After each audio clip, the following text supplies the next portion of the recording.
कोई थ्रो करने वाला बंदा है तो वो अगर किसी बाल को ऊपर की तरफ थ्रो कर रहा है, वापस वो नीचे आ रहा है, तो मतलब ये जो मोशन है फ्री फॉल मोशन हो रहा है, तो ये भी एक तरह से मोशन अंडर द ग्रेविटी है। तो क्या ये प्रोजेक्टाइल मोशन हो सकता है? नहीं। डायग्राम बनाओ, mg नीचे की तरफ, इस पॉइंट पे ले ले mg नीचे की तरफ, इस पॉइंट पे ले ले mg नीचे की तरफ, यानी कि ग्रेविटी इस पॉइंट पे ले ले mg नीचे की तरफ। तो हर आज हम पढ़ने जा रहे हैं launch of projectile motion at some angle.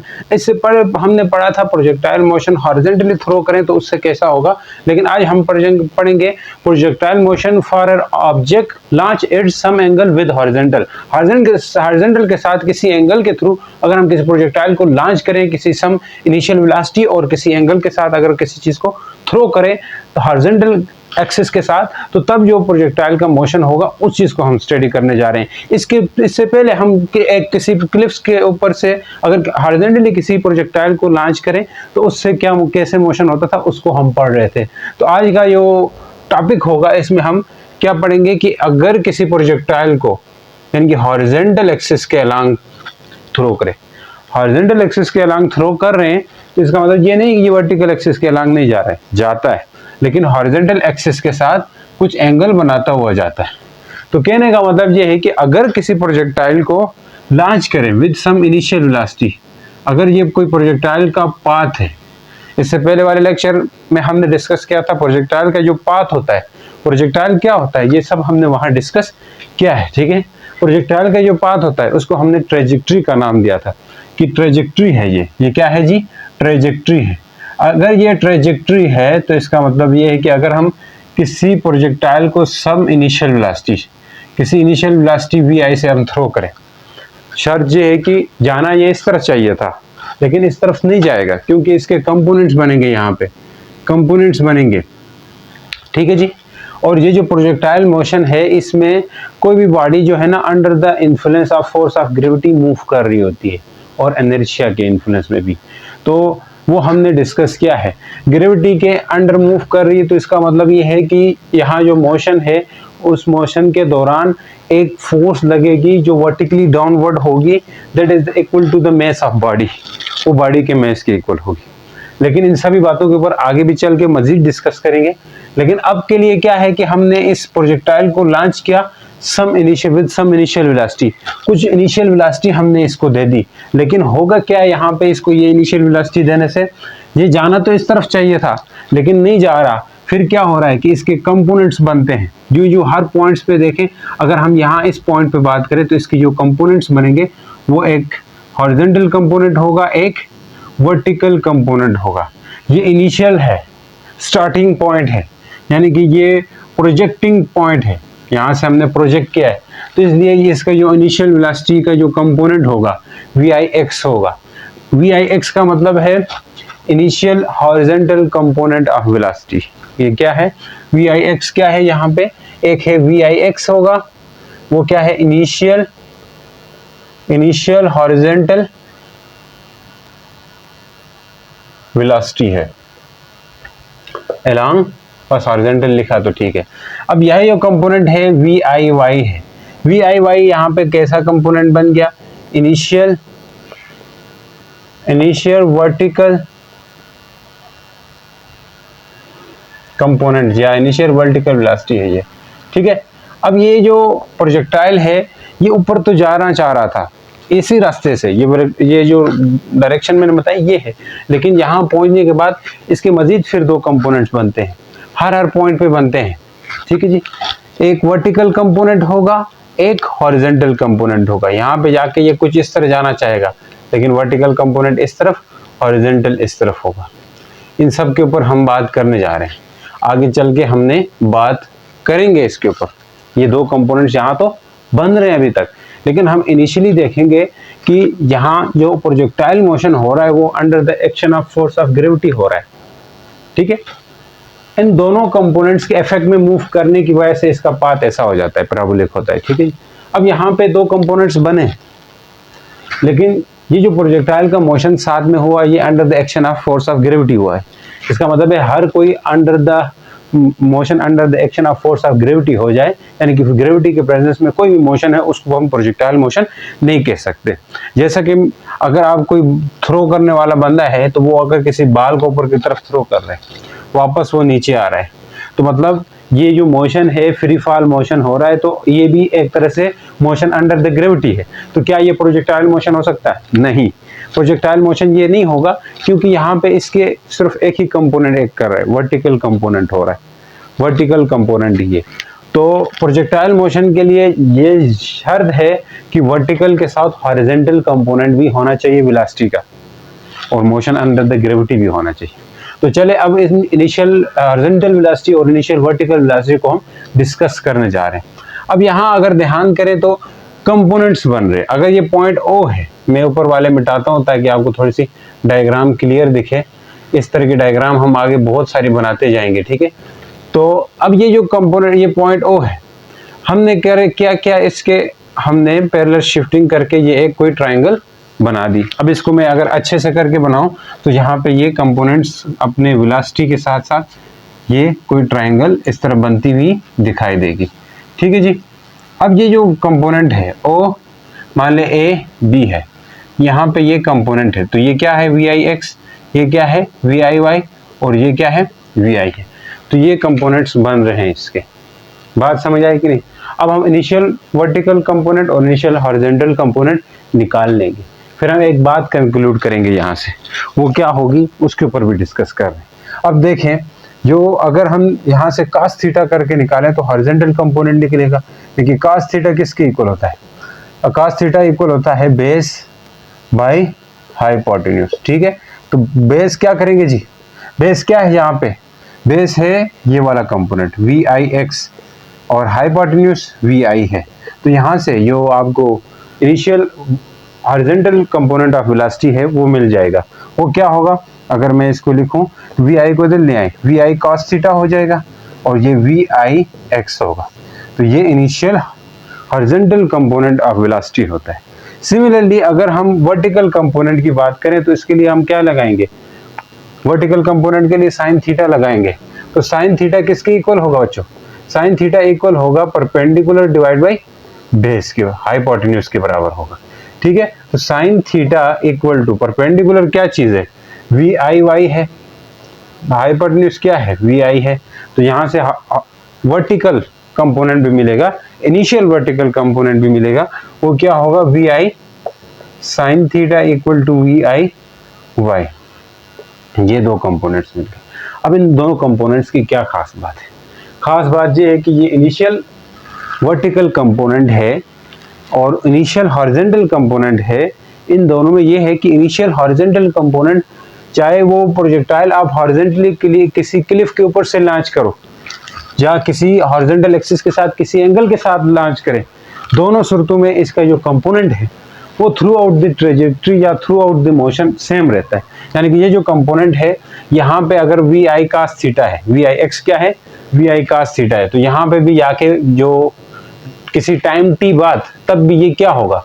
तब भी ये जो कंपोनेंट है यानी कि VF जो होगा VFX होगा, यानी कि फाइनल जो कंपोनेंट होगा हॉरिजॉन्टल एक्सिस के अलावा, यहाँ पे कर लो या यहाँ पे हिट कर रहा है, कहीं पे भी किसी भी पॉइंट पे ये VI cos थीटा ही रहेगा। मतलब थ्रू आउट द ट्रेजेक्ट्री यही कंपोनेंट, यानी कि कंपोनेंट यही रहेगा, इसमें कोई चेंज नहीं आएगा। हॉरिजॉन्टल कंपोनेंट इंडिपेंडेंट होता है वर्टिकल कंपोनेंट, ठीक है। अब यहाँ पे VI sin थीटा है, लेकिन ये जो कंपोनेंट है ये चेंज होता है। हम लिख सकते हैं कि VI cos theta is constant throughout the motion या throughout the trajectory. It remain same या remain constant, remain constant throughout the trajectory. सही। लेकिन ये क्या है? ये चेंज होता जाता है, यानी कि ये वेरी करता है। It varies from maximum to minimum, maximum to 0 and again at maximum। ये आपको बात अभी के लिए थोड़ी कम समझ आएगी, आगे जाके इसके ऊपर डिस्कस करेंगे तो आपको अच्छे से क्लियर होने वाली है। क्योंकि जब ये ऊपर ऊपर जाता है ना, ये कंपोनेंट कम होता जाता है। आमतौर पर जो कोई भी मोशन वर्टिकली कर देते हो आप, तो वेलोसिटी डिक्रीज हो जाती है, यानी कि वर्टिकल वेलोसिटी जो है ना, ऊपर कोई चीज़ फेंक रहे हो तो उसकी स्पीड डिक्रीज होती जाती है। तो इसका मतलब है शुरू में मैक्सिमम था, मैक्सिमम से 0 पे जाएगा, फिर नीचे आते वक्त फिर मैक्सिमम की तरफ आता जाएगा। तो यहाँ पे भी कुछ इस तरह का सीन है। अभी के लिए ये लिखो, लेकिन आगे जाके मैं यहाँ फिगर में बताऊंगा कि कैसे कैसे ये कंपोनेंट कम हो रहा है और कैसे ज़्यादा हो रहा है। ठीक है जी। अब बात करते हैं हम कि यहाँ पे जो ड्यूरिंग दिस प्रोजेक्टाइल मोशन जो फोर्स है, एक ही फोर्स यानी कि फोर्स ऑफ ग्रेविटी है, वो रिमेन कांस्टेंट रहती है, यानी कि कांस्टेंट इन मैग्नीट्यूड होती है और फिक्स इन डायरेक्शन होती है। यानी कि थ्रू आउट द मोशन अगर देखें, मैग्नीट्यूड ऑफ ग्रेविटी सेम रहता है।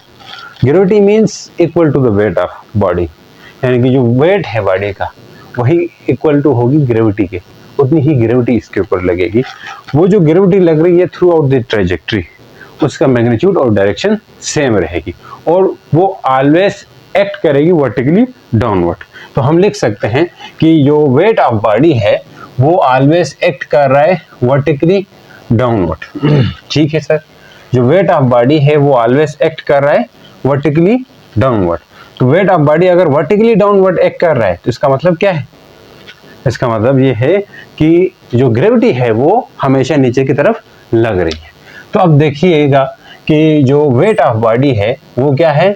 Vertically wait of body always act vertically downward, यानी कि डाउनवर्ड एक्ट करेगी। इसका मतलब क्या है कि अगर आप प्रोजेक्टाइल मोशन हो रहा हो तो इस प्रोजेक्टाइल मोशन के दौरान, ठीक है, बॉडी का जो वेट है वो हमेशा डाउनवर्ड ही एक्ट करेगा। मतलब यहाँ इस पॉइंट पे ले लें डाउनवर्ड, जहाँ इस पॉइंट पे ले लें डाउनवर्ड, थोड़ी मैं सीधी डायग्राम बनाऊं, mg नीचे की तरफ, इस पॉइंट पे ले लें mg नीचे की तरफ, इस पॉइंट पे ले लें mg नीचे की तरफ, यानी कि ग्रेविटी इस पॉइंट पे ले लें mg नीचे की तरफ। तो हर पॉइंट पे वेट ऑफ ग्रेविटी क्या है? डाउनवर्ड एक्ट कर रहा है। तो अब उस वेट ऑफ जो बॉडी है वो इक्वल टू द ग्रेविटी है, यानी कि the magnitude and direction, the magnitude and direction of gravity, यानी कि ग्रेविटी का मतलब है वेट ऑफ बॉडी। मैंने क्या कहा? Wait of body remains constant, remains constant. Direction तो नीचे की तरफ लगेगी, अच्छा डायरेक्शन नीचे की तरफ लगेगी। तो यहाँ पे ओनली वन फोर्स है जो कि एक्ट कर रही है downward. There is only one force which acts vertically downward, that is the gravity और वेट ऑफ बॉडी। एक ही फोर्स है। सर हॉरिजॉन्टली कोई फोर्स लग रही है क्या? नहीं लग रही। हॉरिजॉन्टली कोई फोर्स यहाँ पे लग नहीं रही है। सही है जी। अब बात करते हैं कि अगर नहीं लग रही है तो यहाँ पे फोर्स जो लग रही है इस प्रोजेक्टाइल के ऊपर ड्यूरिंग प्रोजेक्टाइल मोशन, तो वो फोर्सेस डाउनवर्ड लग रही है। तो अगर हम फोर्स को कंपोनेंट्स में बांध लें तो there should be a two forces, मतलब one is the summation of forces along the horizontal direction. एक तो वो होगी जो फोर्सेस का सम हॉरिजॉन्टल डायरेक्शन में लग रहा हो। कोई भी अगर हम ये 2 डायमेंशनल मोशन हो रहा है तो फोर्स के भी 2 कंपोनेंट हो सकते हैं। हम यहाँ पे वेलोसिटी के 2 कंपोनेंट ले रहे होते हैं, एक्सेलरेशन के 2 कंपोनेंट ले रहे होते हैं। सिमिलरली उसी तरह फोर्स के भी 2 कंपोनेंट अभी के लिए मान लेते हैं। लग तो नहीं रही है कोई फोर्स, हमें ऐसा महसूस भी नहीं हो रहा कि हॉरिजॉन्टल डायरेक्शन में कोई फोर्स लग रही। तो फोर्सेस का सम जो होने वाला है हॉरिजॉन्टल डायरेक्शन में और वर्टिकल डायरेक्शन में, उनको हम लिखने जा रहे हैं। तो in components form, force in components form, यानी कि फोर्स इन कंपोनेंट्स फॉर्म, यानी कि अगर हम कंपोनेंट्स फॉर्म में फोर्स को डिस्कस करें, फोर्स इन कंपोनेंट्स, तो वो होगी एक summation of forces along X axis, एक होगी summation of forces along Y axis. तो summation of forces along X axis ये 0 के बराबर होती है। जैसे एक्स एक्सिस के अलॉन्ग वेलोसिटी कांस्टेंट है, it's mean there is no acceleration. अब देखो कहीं पे वेलोसिटी कांस्टेंट है तो वहाँ एक्सेलरेशन जीरो होता है। अब एक्सेलरेशन जीरो होने का मतलब ये है कि एक्सेलरेशन कांस्टेंट है, एक्सेलरेशन जीरो तो फोर्स भी जीरो। इट्स मीन कि फोर्सेस का जो सम है हॉरिजॉन्टल डायरेक्शन के अलॉन्ग वो क्या होने वाला है, जीरो होने वाला है। इसी तरह जो वर्टिकल एक्सिस के अलॉन्ग जो फोर्सेस है वो equal to the weight of body है, equal to the weight of body. ये हम लेते हैं माइनस mg है, जी नेगेटिव ले रहे हैं क्योंकि अपवर्ड जाते जाते यानी कि इसकी वेलोसिटी डिक्रीज होती है, तो मैक्सिमम केसेस में हम नेगेटिव ही ले रहे होते हैं। सही हो गया जी। अब ये वर्टिकल एक्सिस के अलॉन्ग भी ले लिया। अब हमें अकॉर्डिंग टू न्यूटन अगर सेकंड लॉ बात करें, according to Newton second law यानी कि न्यूटन सेकंड लॉ के मुताबिक क्या होने वाला है कि फोर्स जो होती है वो बेसिकली किसके इक्वल होती है, अगर समेशन ऑफ फोर्स करें तो वो इक्वल होगी मास इनटू एक्सेलरेशन। अब एक्सेलरेशन को इनटू कंपोनेंट्स में लिखें तो दो तरह के होंगे, एक होगा ax, एक होगा ay। अगर आप यहाँ पे लिख दें हॉरिजॉन्टल के लिए, इसके लिए summation of fx equal to mass into horizontal acceleration, यानी कि हॉरिजॉन्टल डायरेक्शन में जो एक्सेलरेशन है वो निकालने चाह रहे हैं। और यहाँ के लिए लिख दिए तो summation of fy equal to mass into ay, ये हमने पहले भी डिस्कस किया था पिछले वीडियो में। यहाँ से जो समेशन ऑफ fx है वो क्या होने वाला है, डिवाइड बाय am, यानी कि फोर्सेस का जो सम है यहाँ पे वो क्या है, हॉरिजॉन्टल डायरेक्शन में वो जीरो है, जीरो डिवाइड बाय m, तो मतलब ax क्या होने वाला है, जीरो। ax यानी कि हॉरिजॉन्टल डायरेक्शन में जो एक्सेलरेशन का कंपोनेंट है वो क्या है, जीरो है। अब सिमिलरली इसके लिए बात करें तो ये क्या होगा, ay equal to summation of fy divide by m, तो क्या मिलने वाला है, ay fy क्या है, minus mg divide by m, cancel out हो जाएगा तो ay equal to minus g, यानी कि वर्टिकल डायरेक्शन के अलॉन्ग जो फोर्सेस का जो सम है यानी कि एक्सेलरेशन है, फोर्सेस का तो सम mg था लेकिन एक्सेलरेशन वो माइनस g है। एमसीक्यू पूछ सकते हैं इस तरह आपसे कि यहाँ पे हमें पता चला कि जो ax है वो जीरो है और ay है वो क्या है, माइनस g है, यानी कि एक्सेलरेशन के कंपोनेंट्स अगर बात करें तो एक तरफ हमारे पास जीरो आ रहे हैं, एक तरफ हमारे पास जीरो नहीं आ रहे हैं, यानी कि नेगेटिव g के बराबर हैं, यानी कि ये डिफरेंस आ रहा है। अब मजीद इसके ऊपर बात करते हैं कि एक्सेलरेशन के कंपोनेंट्स की तो हमने बात की। अब अगर हम बात करें इनके डिस्प्लेसमेंट के, ये तो शुरू में यानी कि ट्रेजेक्टरी के अलॉन्ग एक्सेलरेशन के बारे में हमने बात की। अब अगर बात करें कि इनका डिस्प्लेसमेंट क्या होगा, डिस्प्लेसमेंट क्या होगा वो हम चेक करना चाहते हैं। यानी कि ये अभी तक हमने क्या किया कि हॉरिजॉन्टल जो इनिशियल हॉरिजॉन्टल वेलोसिटी है वो है vi cos थीटा और इनिशियल वर्टिकल वेलोसिटी है वो है vi sin थीटा, और हॉरिजॉन्टल एक्सिस के अलॉन्ग जो एक्सेलरेशन है वो क्या है, यानी कि वो जीरो आया है, और वर्टिकल एक्सिस के अलॉन्ग जो एक्सेलरेशन आया है वो माइनस g के बराबर आया। ठीक, अब बात करते हैं कि इन एक्सेलरेशन से भी हट के कि इनके कंपोनेंट्स यानी कि डिस्प्लेसमेंट के कंपोनेंट्स क्या होंगे आफ्टर टाइम t, यानी कि अगर ये प्रोजेक्टाइल मोशन हो रहा है, हो भी रहा है ना, क्या लग रहा है आपको कि नहीं हो रहा, हो रहा है।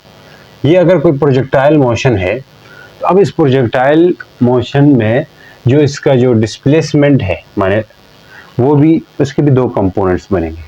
इनिशियली तो यहाँ पे अगर बात करें तो इसका x नॉट जो इनिशियल डिस्प्लेसमेंट है एट ओरिजिन, x कंपोनेंट है वो जीरो होगा और y कंपोनेंट है वो भी जीरो होगा इनिशियल, यानी कि हम बात करते हैं, यानी कि क्या बात करने जा रहे हैं, डिस्प्लेसमेंट आफ्टर टाइम t, यानी कि डिस्प्लेसमेंट आफ्टर टाइम t, यानी कि डिस्प्लेसमेंट ऑफ प्रोजेक्टाइल, प्रोजेक्टाइल का डिस्प्लेसमेंट किसी टाइम t के बाद क्या होगा in term of angle, angle के टर्म में बात करने जा रहे हैं। ठीक है, यहाँ पे क्या होगा अगर एंगल की टर्म में और इनिशियल वेलोसिटी की टर्म में देखना चाह रहे हैं, time t in term of initial यानी कि vi velocity and angle, angle के टर्म में देखना चाह रहे हैं जी, देख सकते हैं। अब देखें इस चीज को देखने के लिए हमें पता है कि यूजिंग अगर सेकंड इक्वेशन हम मोशन यूज करें तो सेकंड इक्वेशन ऑफ मोशन क्या है, s is equals to V I T plus 1/2 a t का स्क्वायर। ये तो है सेकंड इक्वेशन ऑफ मोशन।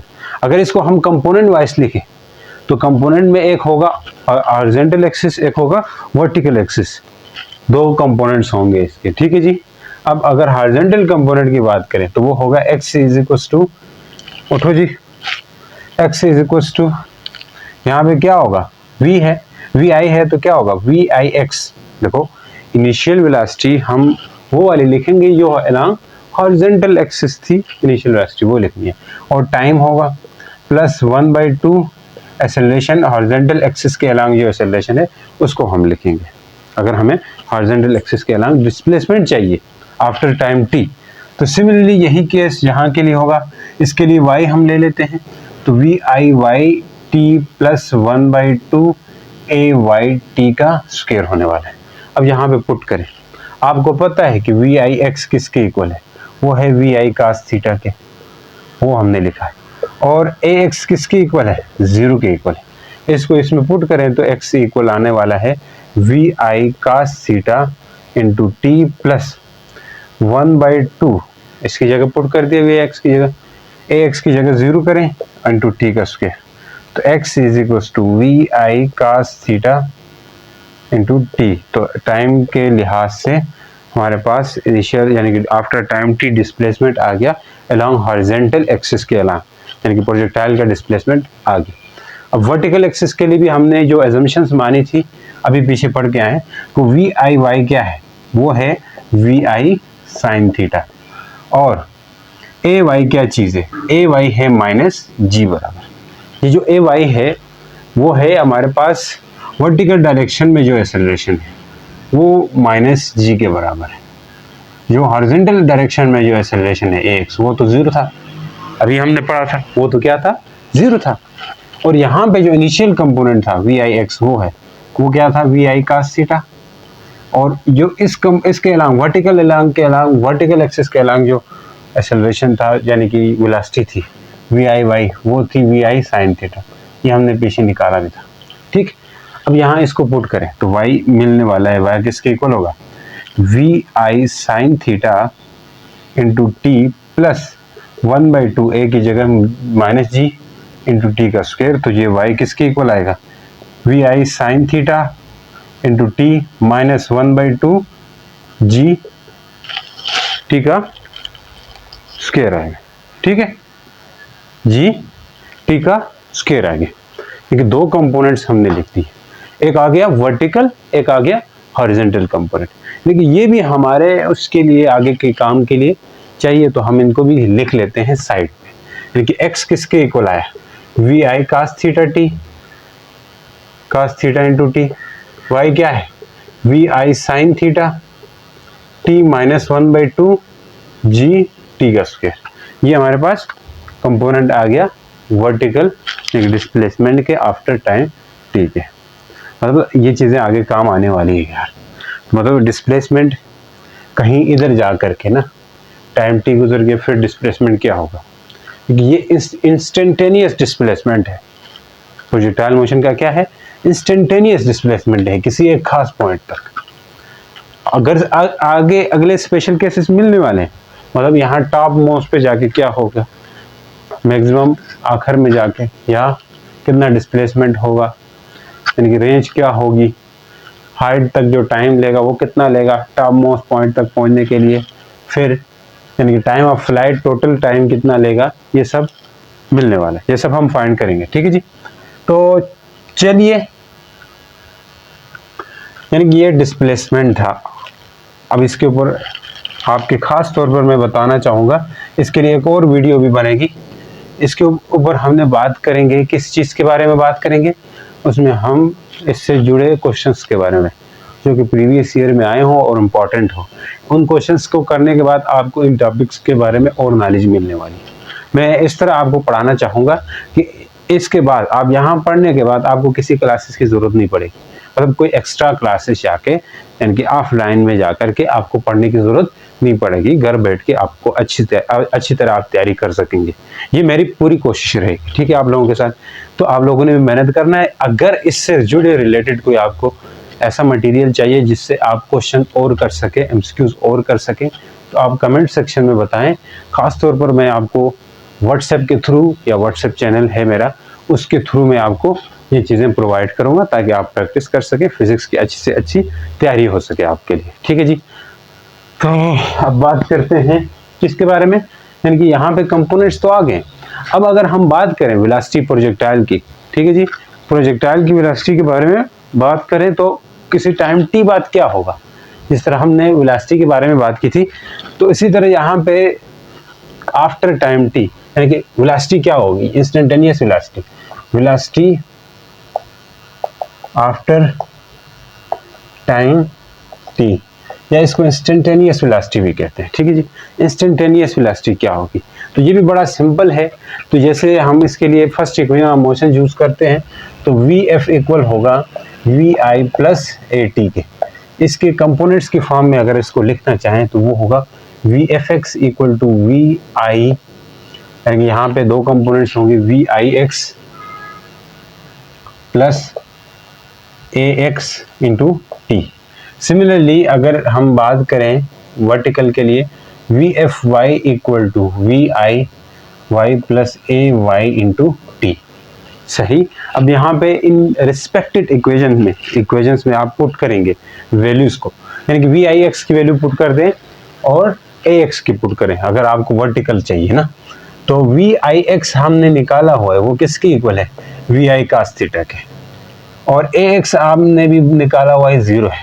तो वी एफ एक्स यानी कि इंस्टेंटेनियस वेलोसिटी, किसी भी टाइम पे प्रोजेक्टाइल मोशन में किसी भी टाइम पे अगर इंस्टेंटेनियस वेलोसिटी हमें मेजर करनी, यहाँ पे चाहिए, यहाँ पे चाहिए, यहाँ पे बीच में कहीं, तब उसके लिए ये फार्मूला लगेगा, ठीक है। वी एफ एक्स क्या होगी, वी आई क्या है, ये कास थीटा है, ठीक है sir, V I cos theta हमने लिखा है इसके लिए, लेकिन दूसरा 0 आएगा, ठीक है। तो चलिए 0 आएगा तो 0 प्लस एनीथिंग करेंगे तो ये 0 ही होगा। तो वी एफ एक्स क्या बन जाएगा, वी आई कास थीटा आ जाएगा। ये इसका यानी कि वर्टिकल हॉरिजॉन्टल कंपोनेंट आया किया इंस्टेंटेनियस। देखो इनिशियल जो हॉरिजॉन्टल कंपोनेंट था वो आया था वी आई कास थीटा। अब जो बाद में भी जो है ना इंस्टेंटेनियस वेलोसिटी के अंदर या किसी भी टाइम के अंदर जो कंपोनेंट आ रहा है हॉरिजॉन्टल, वो कांस्टेंट वही है, चेंज नहीं आ रहा है। तो इट्स मीन कि थ्रू आउट द ट्रेजेक्टरी या थ्रू आउट द मोशन ये कंपोनेंट सेम होने वाला है।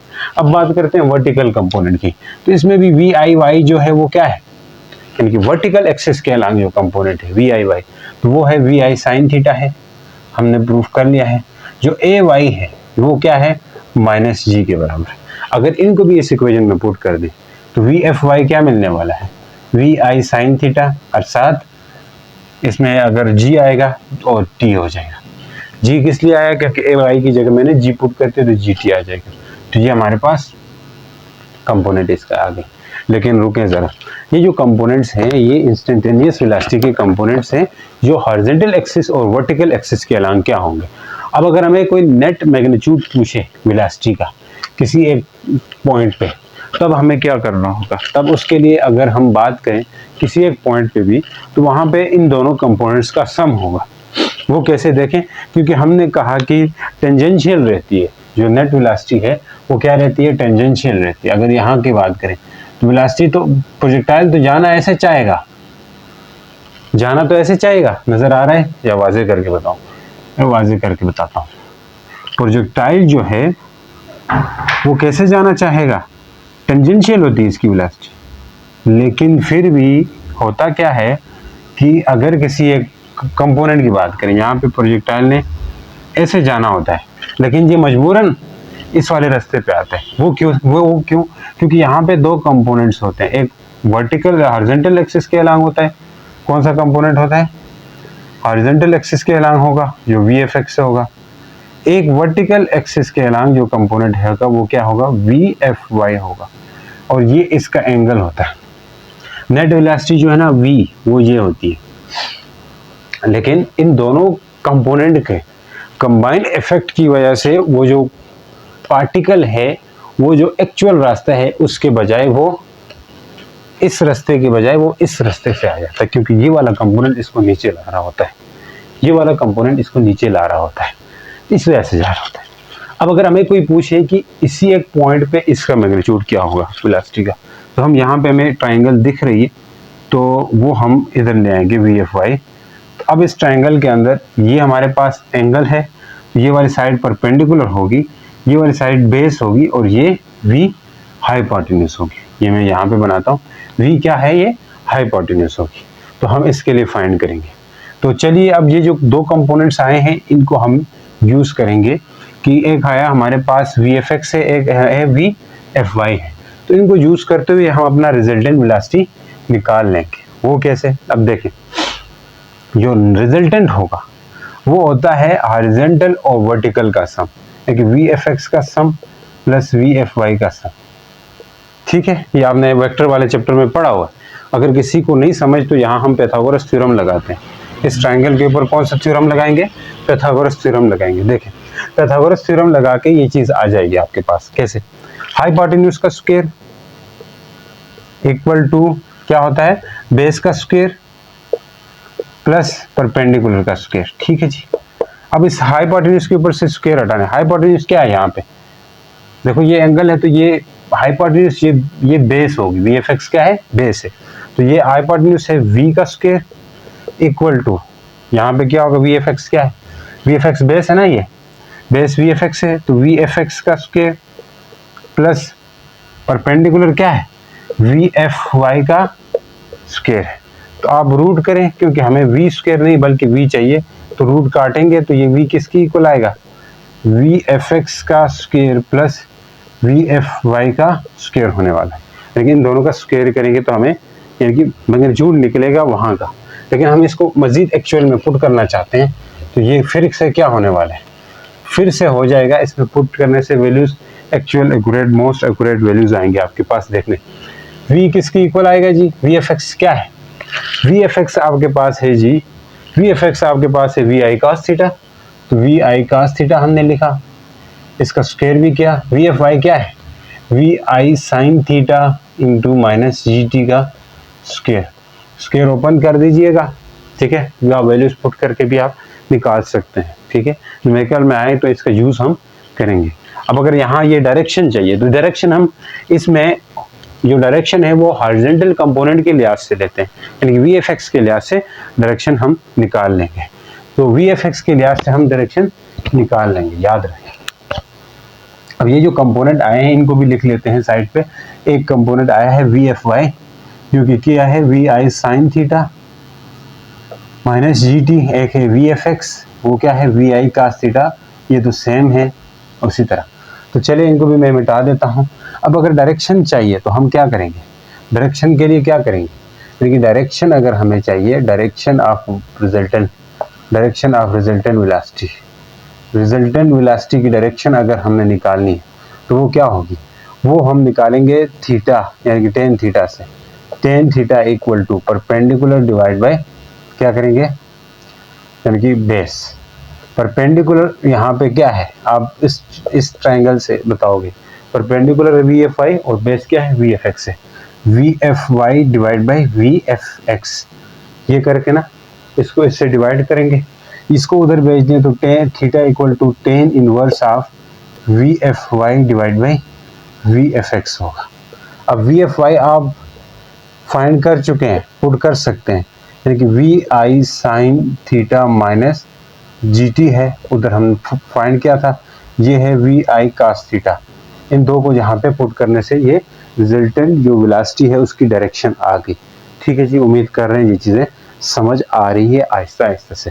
अब अगर ये चीज़ समझ आई है तो अब हम बात करेंगे कि ये जो चीज़ें थी हमारे पास, एक है वर्टिकल कंपोनेंट, एक जो कि VFX VI cos थीटा है, एक VI sin थीटा GT है। VFY क्या है, VFY वर्टिकल कंपोनेंट है। मैंने कहा था शुरू में, ये जो यहाँ पे जो इनिशियल वर्टिकल कंपोनेंट था VI sin थीटा था, अब क्या आया VI sin theta minus GT आया। उसका मतलब है ये डिक्रीज हो रहा है, ऊपर की तरफ जा रहा है, क्या हो रहा है, डिक्रीज। तो मैंने कहा था इट्स मतलब मैक्सिमम से जीरो की तरफ जाता है, वो कैसे जाता है, अब ये चीज़ से आप यहाँ जान, वो कैसे जाता है मैक्सिमम से मिनिमम की तरफ, वो आपको जानने के लिए एक डायग्राम बनानी पड़ेगी ना, फिर आपको समझ आने वाली। ये मैं नई से बनाता हूँ। मैक्सिमम से क्या होगा, डिक्रीज होगा, और वी आई साइन थीटा ये थ्रू आउट द ट्रेजेक्ट्री क्या होता है, कांस्टेंट होता है। वी आई कास थीटा क्या होता है, कांस्टेंट, यानी कि ये हॉरिजॉन्टल जो कंपोनेंट है वेलोसिटी का वो through out the trajectory constant रहेगा। अब इसके लिए एक डायग्राम आप देख लें, इससे आपको बहुत कुछ क्लियर होने वाला है। ठीक है जी। अब इस डायग्राम में ये प्रोजेक्टाइल मोशन हो रहा है। अब इस डायग्राम में अगर आप देखेंगे तो ये जो कंपोनेंट्स हैं वेलोसिटी के, दो कंपोनेंट्स बनते थे, इनिशियल और, यानी कि इनिशियल कंपोनेंट से आगे जाके एक वर्टिकल कंपोनेंट, एक हॉरिजॉन्टल। तो यहाँ पे हमने बात किया था अगर वेलोसिटी के कंपोनेंट, वेलोसिटी होना तो इस तरफ चाह रही है, थोड़ी इस तरह होना चाह रही वेलोसिटी इनिशियली, तो इसके दो कंपोनेंट बनते हैं, एक वी एफ एक्स, एक होता है वी एफ वाई। अब देखें यहाँ पे वी एफ वाई का जो लेंथ है वो ज़्यादा मैंने बनाई है as compared to V F X के, वी एफ एक्स यहाँ तक बनाई। तो वी एफ एक्स जो है वो कांस्टेंट होता है, हमने ये देखा है। जो वी एफ वाई है वो शुरू में ज़्यादा होगा, ऊपर जाते जाते कम होगा, यानी कि यहाँ पे इसकी लेंथ बहुत ज़्यादा है और ऊपर जाते कम होगा। मान लें यहाँ पे इस पॉइंट की बात करें तो यहाँ पे ये इस रास्ते पे नहीं होगी, इसकी वेलोसिटी थोड़ी सी टेंजेंशियल रहेगी, मैंने पहले बताया है, थोड़ा टेंजेंशियल रहेगी। अब टाइम टी बाद हो रहा है तो अब हॉरिजॉन्टल कंपोनेंट की जो वेलोसिटी है वो अब भी उतनी ही रहेगी, आपने उतनी ही बनानी है। जैसे यहाँ पे अगर इनिशियल है तो आपकी वेलोसिटी क्या होगी, सॉरी वी आई एक्स होगी, और इसकी क्या होगी, वी आई वाई होगी। ठीक है जी। अब यहाँ पे जाके वी एफ एक्स होगी कुछ टाइम टी बाद, और ये जो कंपोनेंट्स है ये थोड़ा सा घट जाएगा। कौन सा कंपोनेंट, जो वर्टिकल कंपोनेंट है वो थोड़ा सा कम हो जाएगा, V I V F Y ये कम हो गया पहले के मुकाबले, लेकिन हॉरिजॉन्टल वाला आप देख रहे हैं उतना ही है। अब यहाँ इस पॉइंट पे बात करें तो फिर से इसने वेलोसिटी, इसकी वेलोसिटी क्या है, टेंजेंशियल है, तो इसका जो हॉरिजॉन्टल कंपोनेंट है वो कितना है, वी एफ एक्स है, और यहाँ पे जो वर्टिकल है ये मज़ीद कम हो गया, क्योंकि वी एफ वाई जो है वो मज़ीद कम हो गया यहाँ इस पॉइंट पे।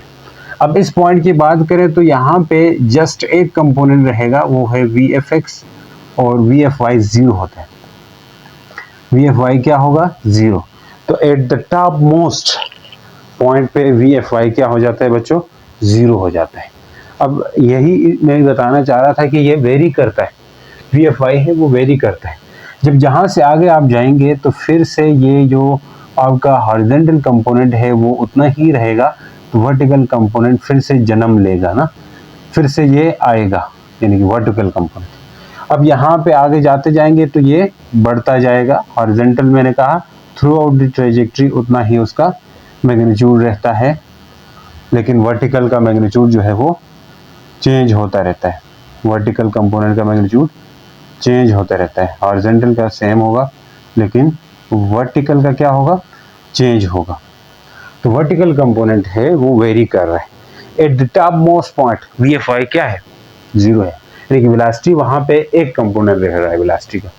तो eight the top most point पे डायरेक्शन ऑफ वेलोसिटी और डायरेक्शन ऑफ एक्सेलरेशन क्या होगी, ठीक है। What is the direction of velocity and direction of velocity and acceleration at the top most of projectile motion, यानी projectile motion के top most पे जो डायरेक्शन ऑफ वो है, पहले मैं वो लिख देता हूँ, ठीक है। यानी कि वी एफ एक्स, यहाँ से हमने इस पूरे उसमें ये बात सीख ली कि the horizontal component of velocity, the horizontal component of velocity is same या constant throughout the trajectory, एक पूरे रास्ते में सेम है। दूसरी तरफ जो वर्टिकल कंपोनेंट ऑफ वेलोसिटी है वो क्या हो रहा है, वेरी कर रहा है from maximum to zero and then again it will be maximum, फिर से इसका मैग्नीट्यूड क्या हो रहा है, चेंज हो रहा है। The vertical component of velocity, the vertical components of velocity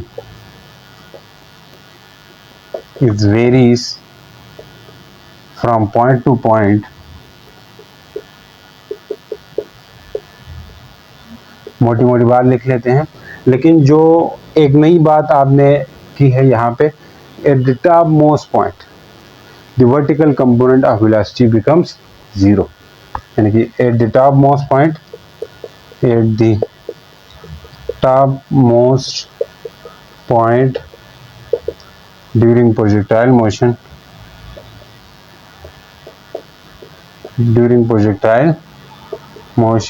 the VFY equal to zero, या vertical component of velocity becomes equal to zero. ये क्या होगा? जीरो होगा at the top most point, यानी कि ये वेरी तो कर रहा है यार, ये चेंज होता रहा है, ठीक है, ये चेंज हो रहा है। तो कहने का मतलब ये है कि एक बात कि यहाँ पे जो डायरेक्शन ऑफ वेलोसिटी है टॉप मोस्ट पॉइंट पे, वो और डायरेक्शन ऑफ एक्सेलरेशन आपस में परपेंडिकुलर होते हैं, ठीक है जी। The direction of velocity, the direction of velocity and direction of acceleration,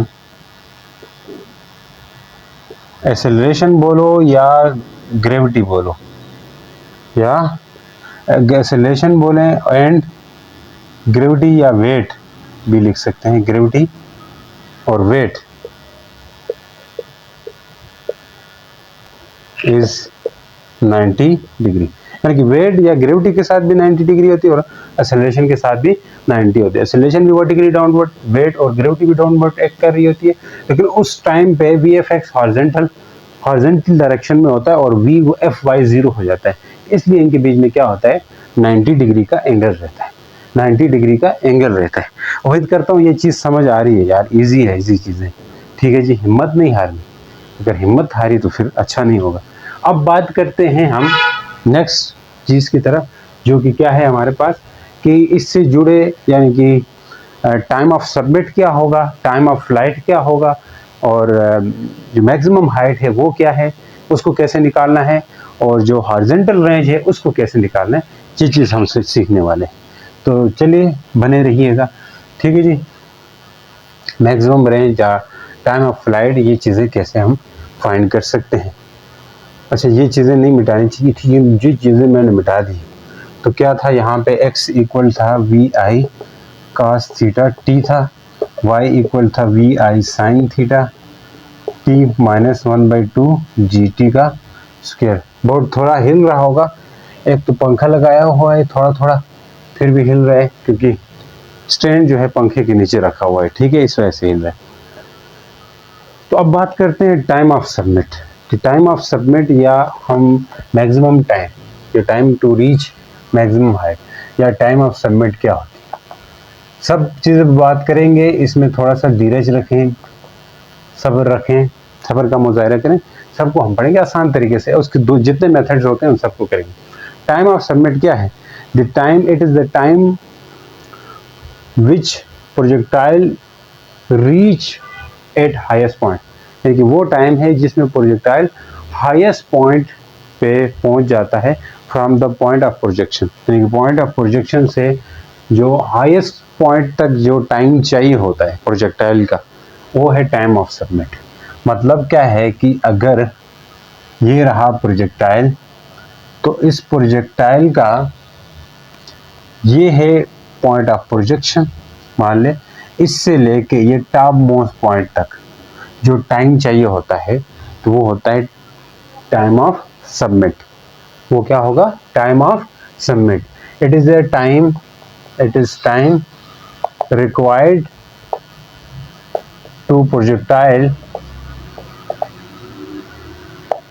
to reach, अच्छा स्पेलिंग सही करो, अच्छा, टू प्रोजेक्टाइल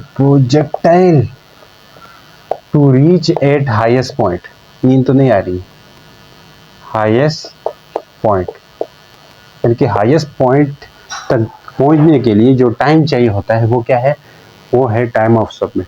अब ये टाइम ऑफ सबमिट को हम फाइंड करते हैं फर्स्ट इक्वेशन ऑफ मोशन से। बहुत सिंपल है, लेकिन फर्स्ट इक्वेशन ऑफ मोशन में हमने सिर्फ और सिर्फ कौन सा कंपोनेंट लेना है, वर्टिकल कंपोनेंट। अब यहाँ पे हम कंपोनेंट बेसिस ले रहे थे ना, कैसे, अगर ये फर्स्ट इक्वेशन है V F equal to, using first equation करो, अच्छा तो using first equation of motion वो हम लाजमी यूज करने हैं हमने।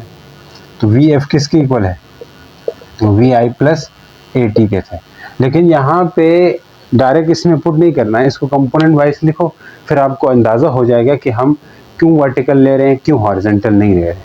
ठीक है, अगर आप इसको कंपोनेंट्स वाइज लिख देते हो, ठीक है, तो क्या होगा, वो होगा ए वी एफ एक्स होगा, अगर बात करें तो वी आई एक्स होगा प्लस ए एक्स होगा और टी होगा, ये वर्टिकल ये हॉरिजॉन्टल है। और वी एफ वाई क्या होगा आपका, वी आई वाई होगा प्लस ए वाई होगा और टी हो जाए। तो हम इसमें सिर्फ और सिर्फ वर्टिकल लेंगे। ठीक है, अजान हो रही है, थोड़ा ब्रेक लेते हैं फिर पढ़ाते हैं। देखें अब हम पढ़ेंगे, लेकिन पहले तो एक मिनट सेट करता हूँ। अब यहाँ पे आपको जो दो इक्वेशंस मैंने लिखी है, एक हॉरिजॉन्टल एक्सिस के अलावा एक वर्टिकल, दोनों में फ़र्क क्या है। देखो जो हॉरिजॉन्टल है, अगर मैं इधर से टाइम ऑफ फ्लाइट नहीं निकाल सकता, क्योंकि हॉरिजॉन्टल एक्सिस के अलावा जो एक्सेलरेशन का, हॉरिजॉन्टल एक्सिस का एक्सेलरेशन का जो कंपोनेंट होता है एक्स, वो ज़ीरो होता है। अगर मैं यहाँ पे ज़ीरो पुट कर दूँ तो ज़ीरो मल्टीप्लाई बाय मैं टी कर दूँ तो टी तो उड़ जाएगा, तो फिर मेरे टाइम ऑफ फ्लाइट तो निकले गई। तो इसलिए मैं ये वर्टिकल कंपोनेंट इस्तेमाल करूँगा और इससे मैं बआसानी निकाल सकता हूँ।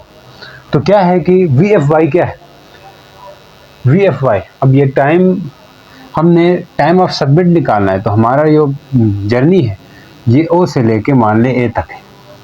तो टाइम ऑफ ये इनिशियल जो वेलोसिटी है वी आई, वो इस जगह पे क्या है, लेकिन इनिशियल वेलोसिटी का हम कौन सा कंपोनेंट लेंगे, वर्टिकल कंपोनेंट, क्योंकि हमने वर्टिकल वाला कंपोनेंट कंसिडर किया, ये तो नहीं कर रहे ना। तो वर्टिकल दिया है, तो यहाँ पे वी आई वाई क्या चीज़ है, वी आई वाई है वी आई साइन थीटा। बात समझे, यहाँ पे यही होता है वी आई साइन थीटा है, और ए वाई भी है हमारे पास जो कि माइनस जी होता है। ठीक है सर, लेकिन वी एफ वाई क्या होता है, ज़ीरो होता है। स्टॉप मोस्ट पॉइंट पे वी एफ वाई क्या होता है, ज़ीरो। तो मैं यहाँ पे वी एफ वाई को क्या लेने वाला हूँ, ज़ीरो। तो अब मेरा जो टाइम ऑफ फ्लाइट है उसको डिनोट कैसे करते हैं, वो मैं टी की जगह पुट करूँगा, डिनोटेड बाई जो टी है इसको मैं लिखूँगा टी एम। बस वो बुक्स जो है ना, हमारी बुक में इसको टी प्राइम से भी रिप्रेजेंट किया गया है, वो author to author, book to book change होता है। ठीक है जी, तो क्या होने जा रहा है कि अब मैं इसको लिख सकता हूँ कि यहाँ पे मैं पुट करूँ इस इक्वेशन में मैं पुट करूँ तो क्या मिलने वाला है, इस इक्वेशन में पुट करने से जो चीज़ मिलेगी वो है zero equal to V I की जगह V I sine theta minus G into T M लिख दिया। सही समझ आ रही है डायरेक्ट की, ए वाई की जगह मैंने क्या लिखा, माइनस जी, टी की जगह मैंने टी एम लिख दिया। अब इस चीज़ को इधर लें तो G T M equal to V I sine theta, T M को अलहदा करें तो ये इक्वल होगा V I sine theta divide by G हो जाएगा। तो ये टाइम ऑफ सबमिट आ गया, क्योंकि टॉप मोस्ट पॉइंट तक जो टाइम लगेगा वो क्या होगा, वो हमने फाइंड कर दिया। ठीक है जी, टाइम ऑफ सबमिट फाइंड कर दिया। अब देखें इस चीज़ को मैं साइड पे लिख लेता हूँ तो आपको अच्छे से क्लियर होने वाले ये पुराने वाले मिटा दे क्या, हाँ मिटा सकते हैं। अभी आपको ये याद हो गया होंगे मैं बोल के, तो इसलिए कह रहा हूँ। तो अब टाइम ऑफ फ्लाइट क्या है गया, टाइम ऑफ फ्लाइट क्या है, या time of submit, time of flight नहीं है, टाइम ऑफ सबमिट है V I sine theta by G है। अब टाइम ऑफ सबमिट के बाद जो दूसरी नेक्स्ट चीज़ हम सीखने वाले हैं वो है time of flight. Time of flight का मतलब ये है कि वो टाइम जिसके अंदर प्रोजेक्टाइल एयर में रहता है। ठीक है, it is time during which projectile remains in air. ठीक है, यानी कि आफ्टर, यानी कि जब तक गिरने से, मतलब जब तक नहीं गिरता तब तक हवा में जो रहता है, और जितना टाइम गुजरता है वो है टाइम ऑफ फ्लाइट है। तो टाइम ऑफ फ्लाइट के बारे में बात करते हैं। टाइम ऑफ फ्लाइट क्या होगा, time during projectile remain in air. तो ये डेफिनेशन आप क्या है, इट इज, लिख देते हैं, it is time during which projectile remains in air। Time of flight है। टाइम ऑफ फ्लाइट मतलब यहाँ ओ से लेके, ये मान ले ए था, ये बी है, ओ से लेके बी तक ये पूरा टाइम होगा। अब इसको निकालने के लिए हम एक तो दो मेथड्स करेंगे, एक डायरेक्ट मेथड होगा, एक होगा जो बुक में दिया हुआ। पहले हम जो बुक वाला मेथड है उसको करने वाले हैं। अब उसके लिए हम यहाँ पे इक्वेशन ऑफ मोशन फिर से यूज़ करेंगे, अगेन सेकंड इक्वेशन करेंगे, इसके लिए second equation of motion use करेंगे। देखो इसको अगर पहले आप मैक्सिमम हाइट आपके बुक में की हुई है ना, आप उसको करते हो, बाद में इसको मिक्स होता उस तरह भी है, लेकिन सबसे आसान तरीका ये है कि पहले आप टाइम ऑफ सबमिट निकाल दो, फिर आप ये निकाल दो, क्या कहते हैं, टाइम ऑफ फ्लाइट निकाल दो, फिर मैक्सिमम हाइट, फिर रेंज निकाल दो। एट द एंड इसकी तरफ थोड़ा मैं शॉर्टकट बता के आपको याद करवाने की कोशिश करूँगा ये फार्मूले, ताकि आप इससे न्यूमेरिकल या एमसीक्यूज जो आते हैं उसको कैसे कर सकते हैं। ठीक है जी। अब देखें जो सेकंड इक्वेशन ऑफ मोशन है वो है S equal to V I T plus 1/2 AT का स्क्वायर। अब यहाँ पे भी वर्टिकल कंपोनेंट, हम दो कंपोनेंट्स बन रहे हैं, एक horizontal x equal to V I यहाँ इसके, ठीक है जी, x equal to V I X T plus 1/2 AXT का स्क्वायर। एक कंपोनेंट बनता है y equal to V I Y T plus 1/2 AYT square. तो हम फिर से जो हॉरिजॉन्टल x वाला कंपोनेंट है इसको नहीं लेंगे यहाँ पे, क्योंकि इसको लेने से फिर से हमारा AX 0 हो जाएगा, फिर मसले पैदा होंगे कि, इसलिए हम वर्टिकल वाला कंपोनेंट ही ले लेते हैं। अब वर्टिकल वाला लेना है तो टाइम ऑफ फ्लाइट आपके पास होगी। टाइम ऑफ फ्लाइट जो है वो ड्यूरिंग प्रोजेक्टाइल मोशन, एक तो ये अपवर्ड जा रहा है तो वी आई क्या हो, वाई क्या है, डिस्प्लेसमेंट है, वाई क्या है, डिस्प्लेसमेंट। सब के बारे में बात करेंगे। हम इस इक्वेशन को यूज़ कर रहे हैं और इस पे पुट करने जा रहे हैं। अब यहाँ पे जो वर्टिकल है, वाई जो है डिस्प्लेसमेंट है, vertical displacement. Vertical displacement during projectile 0 से ए तक ये पॉजिटिव होगा, क्योंकि मान लो ऊपर की तरफ पॉजिटिव ले लो या ऊपर की तरफ नेगेटिव ले लो, आपकी मर्जी, ठीक है। मान लो ऊपर की तरफ आप नेगेटिव ले रहे हो, ठीक है, अपवर्ड आप पॉजिटिव लो या डाउनवर्ड नेगेटिव लो, या डाउनवर्ड पॉजिटिव लो अपवर्ड नेगेटिव लो, दोनों सूरतों में ये इक्वल है। डिस्प्लेसमेंट जितना नीचे से ऊपर है इतना ऊपर से नीचे है। मान लें नीचे से ऊपर आपने +5 मीटर लिया, ऊपर से नीचे -5 मीटर लिया, तो ओवरऑल डिस्प्लेसमेंट क्या होगा, 0। +5 ऊपर गया, +5 नीचे आया, तो ये y जो है वो क्या होने वाला है, 0 होने वाला है। यानी कि y जो वर्टिकल डिस्प्लेसमेंट है ड्यूरिंग टाइम ऑफ फ्लाइट, पूरे टाइम में गया था, उठा था, फिर आके गिरा है, तो इस पूरे जर्नी में जो y है वो क्या है, 0 है। यानी कि वर्टिकल डिस्प्लेसमेंट 0 है, बिकॉज प्रोजेक्टाइल ऊपर गया वापस आ गया। अब वी आई वाई क्या है, ये हमने शुरू से पढ़ा हुआ है, वी आई साइन थीटा है। ठीक है जी, ठीक है सर। टी क्या मिलने वाला है, टी हमारा होगा टाइम ऑफ फ्लाइट। टी क्या होगा, टाइम ऑफ फ्लाइट, यानी कि टी को हम कैपिटल टी लिखें या टी एफ लिखें, आपकी मर्जी है। पासबुक टी एफ लिखते हैं या कैपिटल टी भी लिखते हैं।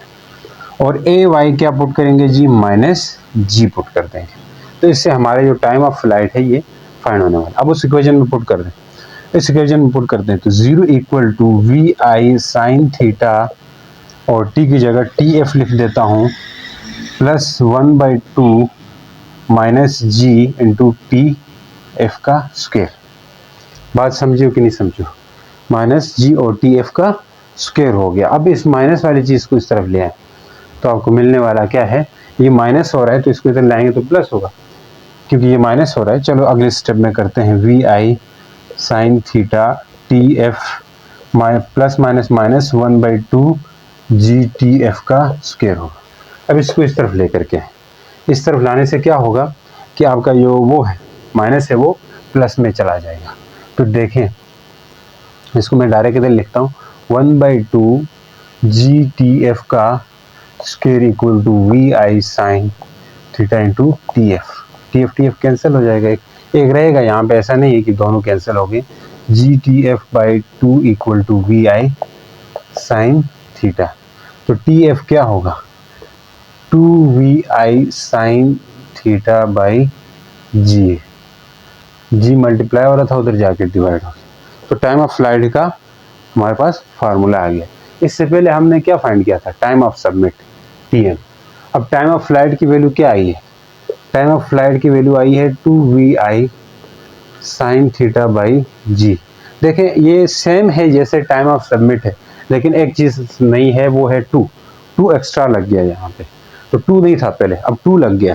अब ये जो 2 है सिर्फ 2 का फर्क है, तो ये हम एक डायरेक्ट कंसेप्ट और डायरेक्ट मेथड से भी हम इसको फाइंड कर सकते हैं। वो क्या है, वो आप देख लें। वो जब आपको फार्मूला भूल जाए ना, डायरेक्ट ये याद कर सकते हैं। आपको मान ले टाइम ऑफ फ्लाइट का, टाइम ऑफ सबमिट का फार्मूला याद है, टाइम ऑफ सबमिट का फार्मूला याद है, तो ये डायरेक्ट निकाल सकते हो। तो ये डायरेक्ट मेथड है, आपको भूलता है तो आप इसी तरह करके याद कर सकते हो अपने, ठीक है। क्योंकि देखें टाइम ऑफ सबमिट क्या है, यहां से टॉप मोस्ट पॉइंट तक का टाइम। फिर टाइम ऑफ फ्लाइट क्या है, यहां से इधर तक का टाइम। तो फिर क्या मतलब हुआ, फिर इसका मतलब ये है कि ये जो टाइम है यहां से यहां तक, ऐसे पूरा ये टाइम एक्चुअल में इस टाइम का डबल है, टाइम ऑफ सबमिट का डबल है, टाइम ऑफ सबमिट का डबल है, यानी कि पूरा जो टाइम ऑफ फ्लाइट है वो टाइम ऑफ सबमिट का डबल है। तो time of flight equal to time of submit. लिख सकते हैं, लिख सकते हैं ये बात, जी हाँ लिख सकते हैं। तो क्या होगा, इस जो टाइम ऑफ फ्लाइट है वो फाइंड होगा 2 into time of flight, time of submit क्या है वो आप लिख दें VI साइन थीटा बाई जी। तो ये कुल मिला के हो जाएगा 2VI साइन थीटा बाई जी। तो ये डायरेक्ट मेथड ठीक नहीं लंबा करने के लिए, लंबा से अच्छा है ये इस तरह कर दें कि ये बहुत अच्छा है शॉर्टकट। अगर आपको याद नहीं रहता तो इस तरह करके आप इसको याद रख सकते हैं। एट द एंड मैं बताऊंगा शॉर्टकट कैसे करते हैं, ठीक है जी। अब आपको बताना चाहूंगा मैं टाइम ऑफ फ्लाइट। अब मैक्सिमम हाइट क्या है, maximum height, maximum height basically क्या है, क्योंकि Hmax लिखते हैं जिसको। मैक्सिमम हाइट मतलब है कि प्रोजेक्टाइल का वर्टिकल मैक्सिमम डिस्प्लेसमेंट, जो प्रोजेक्टाइल वर्टिकल डायरेक्शन में कवर करता है, तो उसे हम क्या कहते हैं, मैक्सिमम हाइट। उसे क्या कहते हैं, मैक्सिमम हाइट कहते हैं। यानी मैक्सिमम हाइट क्या होगी, एक तरह से अगर बात करें कि maximum vertical distance covered by a projectile is called maximum height. इसको हम क्या कहेंगे, maximum height. The maximum vertical displacement covered by projectile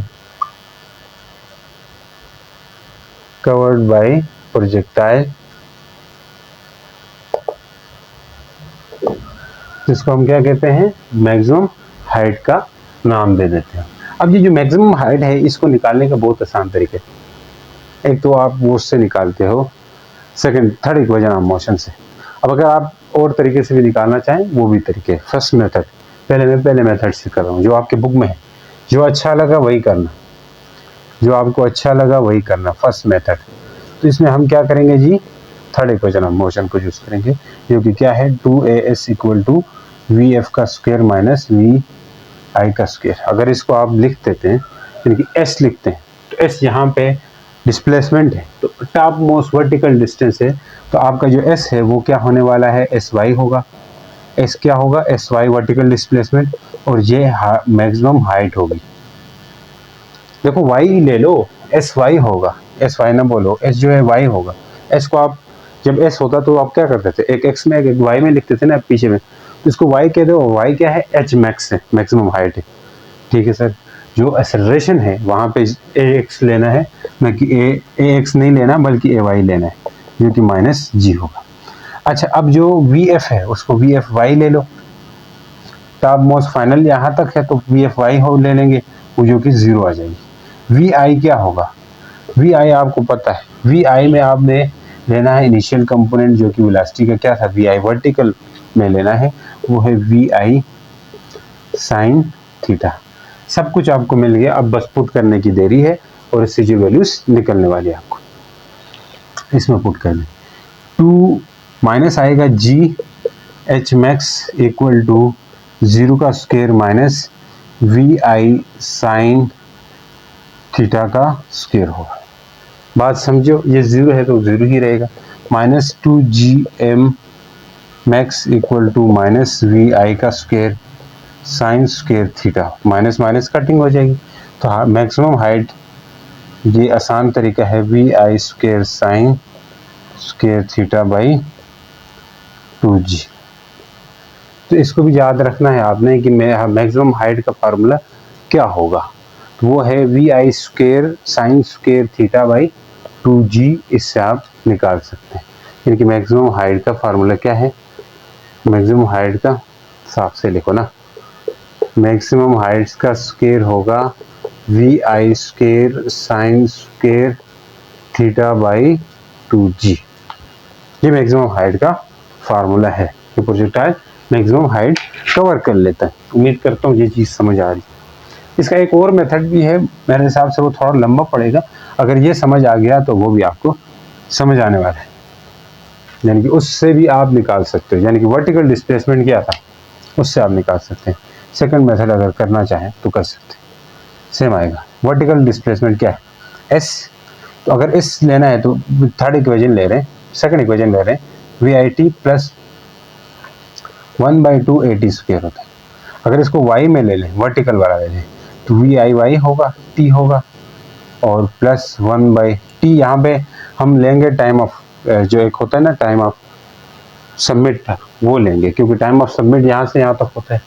तो टाइम ऑफ सबमिट लेंगे, यहाँ पे टीएम लेंगे, ठीक है जी, टीएम लेंगे, प्लस माइनस में चला जाएगा, -1/2 जी टी एम का स्क्वायर। आपके पास ये वैल्यूज है ना टीएम की, जी हाँ। y जो है वो वर्टिकल है तो वो एच मैक्स लेंगे, मैक्सिमम लेंगे। और वी आई, आपको वी आई वाई पता है वो क्या होता है, वी आई साइन थीटा होता है। और टाइम ऑफ सबमिट जो है वो इक्वल होता है V I sine theta by G है। ये सब कुछ पुट करने के बाद आपको मिल जाना है। तो y इक्वल टू, वाई की जगह क्या लिखूंगा, एच मैक्स। क्या लिखेंगे, एच मैक्स इक्वल टू, ये क्या है, वी आई की जगह वी आई साइन थीटा होगा। बोर हो रहे हैं यार, V I sine theta, V I क्या होगा, साइन थीटा। टी एम की जगह क्या लिखेंगे, V I sine theta divide by G -1/2 G into V I sine theta by G का स्क्वायर होने वाला है, जी का स्क्वायर होने वाला है। तो मैक्सिमम हाइट मिलेगी, maximum height equal to V I square sine square theta by G. देखो वी आई दो थे तो वी आई का square sine square theta by G minus, अब जहाँ जी का स्क्वायर है, जी है, तो ये कट जाएंगे, लेकिन नीचे वाला रह जाएगा, एक रह जाएगा, sign square theta by 2g का स्क्वायर, ये कट जाएगा, एक जी बच जाएगा, तो एक जी कट जाएगा, एक जी बच जाएगा। ये आसान है या वो आसान है, क्या लगता है सर? मुझे लगता है पहले वाला आसान था ना। ये भी आसान है यार, थोड़ा वो है कि आपको एलसीएम वगैरह लेना पड़ेगा और साथ में स्क्वायर स्क्वायर ज़्यादा आ रहा है इसलिए आप डर रहे हैं। तो V I square sine square theta by G, ये माइनस आएगा, माइनस क्या होगा जी, V I square sine square theta by 2g।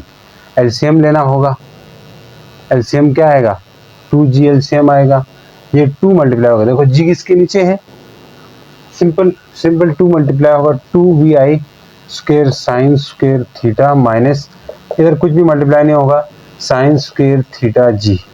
ये कुल मिला के क्या होगा, 2 है ना, ये क्या है, 2 है, 2 minus 2 time V I sine square theta, ये क्या हो रहा है, 2 time V I sine square theta, 2 time V I sine square theta minus ये 1 time V I sine square theta, तो 2 माइनस 1 1 आएगा, यानी कि प्लस में आएगा v खाली V I square sine square theta by 2g। Same मिलने वाला है आपको। पहले वाला आसान लगता है जिसको, तो पहला वाला करें, नहीं तो ये वाला भी कर सकते हैं, ठीक है। अलग अलग मेथड है, बोलता है तो बोलना है तो दूसरा तरीका करना है, ठीक है जी। लास्ट है जो है आपका रेंज, कि रेंज क्या होगा, रेंज क्या होगा, रेंज है जो हॉरिजॉन्टल डिस्टेंस कवर करता है projectile during time of flight. यानी कि ड्यूरिंग टाइम ऑफ फ्लाइट जो हॉरिजॉन्टल डिस्टेंस कवर करेगा प्रोजेक्टाइल उसे रेंज कहेंगे। The horizontal distance covered by a projectile during what time of flight is called range. The horizontal आगे की तरफ, जैसे यहाँ से यहाँ मान ले ये जो डिस्टेंस होता है वो क्या है, रेंज है। डिस्टेंस जो होगा वो रेंज होगा, मतलब जो vertical distance horizontal distance cover कर। तो the horizontal distance covered by projectile the horizontal distance covered by projectile in what, in time of flight या ड्यूरिंग टाइम ऑफ फ्लाइट लिख दो यार, ड्यूरिंग टाइम ऑफ फ्लाइट। अब इसको आप एक आसान से कंसेप्ट से आप मेजर कर सकते हो। ये हॉरिजॉन्टल जो डिस्टेंस है ये रेंज है, लेकिन डिस्टेंस हमेशा किस तरह लिखते हैं। अब अगर वेलोसिटी पढ़े हो तो डिस्टेंस डिवाइड बाय टाइम होता है ना, एस डिवाइड बाई टी। तो एस किसके इक्वल होता है, एस इक्वल होता है वी इंटू टी होगा। वी मतलब यहाँ पे हॉरिजॉन्टली हो रही बात, हॉरिजॉन्टल डिस्टेंस की बात हो रही है। तो जो डिस्टेंस है एस है, इस इक्वेशन के मुताबिक जो एस होगा हमारा वो होगा रेंज के बराबर, रेंज के बराबर। और वी होगा वो हम हॉरिजॉन्टल कंपोनेंट ऑफ वेलोसिटी लेंगे, क्योंकि हॉरिजॉन्टल डिस्टेंस की बात हो रही है। तो वी आई एक्स ले लो या वी एक्स ले लो, वो क्या है आपके पास, वी आई कास थीटा है। यानी हॉरिजॉन्टल कंपोनेंट ऑफ वेलोसिटी तो सेम ही है थ्रू आउट द ट्रेजेक्टरी, तो इसलिए हम यही ले लेंगे। तो टी जो है वो यहाँ पे वो टाइम ऑफ फ्लाइट ले लें आप, जो कि इक्वल होता है 2vi साइन थीटा बाई जी के बराबर। इसमें पुट करने से आपको वैल्यूज निकल करके आनी है किसकी, रेंज की। तो इसकी जगह क्या लिखूँ मैं, आर, वी आई की जगह क्या लिखूँ, वी की जगह क्या लिखूँ, वी कास थीटा, टी की जगह क्या लिखूँ, T F, time of flight लिखेंगे। अब मिलने वाला है आंसर, मैं इसको उड़ा दूँ, चलो उड़ा देते हैं आखिर में, ठीक है। रेंज क्या आ गया, रेंज आ गया V I cos theta, T F की जगह लिखूँ 2vi sine theta divide by G. अब ये क्या हो सकता है, R equal to V I का square 2 sine theta cos theta by G. ये मैथ वालों को समझ आएगी कि 2 साइन थीटा कास थीटा किसके इक्वल होता है, साइन 2 थीटा के इक्वल होता है। आप बस इस तरह याद कर दो, किसके इक्वल होता है, साइन 2 थीटा, यानी कि वी आई स्क्वायर होगा, आगे क्या होगा, साइन 2 थीटा होगा और जी होगा। ये रेंज का फार्मूला आ गया, हॉरिजॉन्टल रेंज का। ये डेरिवेशन टाइप लेक्चर था हमारा, इसके अंदर हमने ये देखी, लेकिन इस रेंज होगी, मैक्सिमम हाइट होगी, फिर आपके पास टाइम ऑफ फ्लाइट होगी, इसके कुछ स्पेशल केसेस हैं। ख़ास तौर पर मान ले सेम रेंज कब होंगी, ख़ास तौर पर आप ये देख लें मैक्सिमम रेंज कम होगी कब होंगी। तो इस तरह की कंडीशन और स्पेशल केसेस के साथ और इसी टॉपिक से रिलेटेड जो क्वेश्चंस हमने डिस्कस करने हैं उससे रिलेटेड क्वेश्चन हम अपने अगले वीडियो में देने वाले हैं, तो बने रहिएगा। मिलते हैं नेक्स्ट वीडियो के साथ, तब तक के लिए गुड बाय, अल्लाह हाफिज़।